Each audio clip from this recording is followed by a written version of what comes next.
friends नमस्कार आपण को जनइबू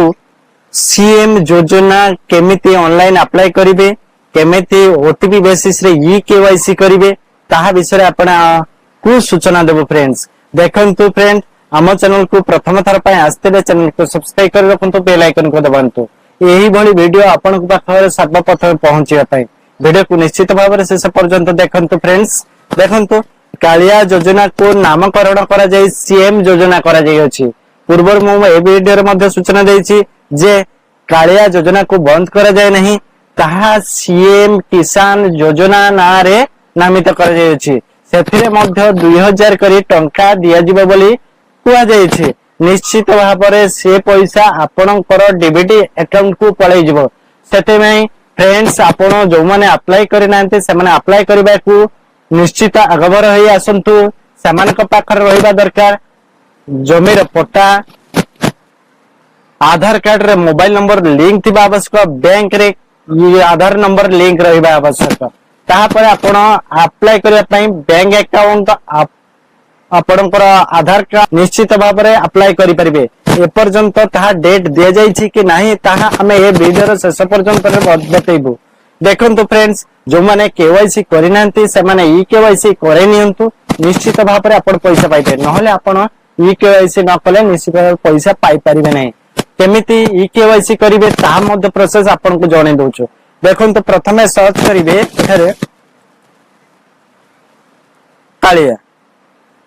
कालिया लेखि कि सर्च कालिया पोर्टल लेखि सर्च कर दियंतु कला पर आपण देखंतु एठारे लेखा अछि कालिया portal.odisha.gov.in एटारे आपण क्लिक करा पर एभणी इंटरफेस टी आसी जिवो आसला पर ए पर्यंत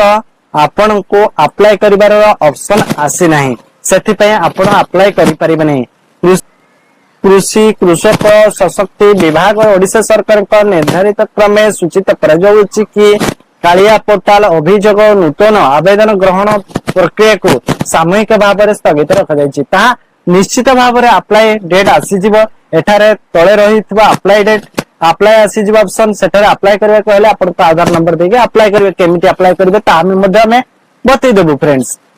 ये पर्यंत अप्लाई डेट आसी सेति पय हम चैनल को सब्सक्राइब और बेल आइकन को दबाई रखंतो निश्चित भाव में एई भली वीडियो आपण को सर्वप्रथम पहुंची जिवो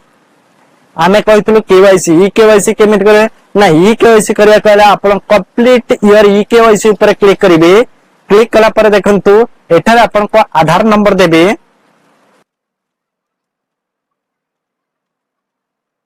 देला पर आपण कोन करिवे ना एठारे वेरीफाई पूर्वरु आपण टर्म एंड कंडीशन ऊपर क्लिक करनेबे टर्म एंड कंडीशन ऊपर जतेबेले क्लिक करिवे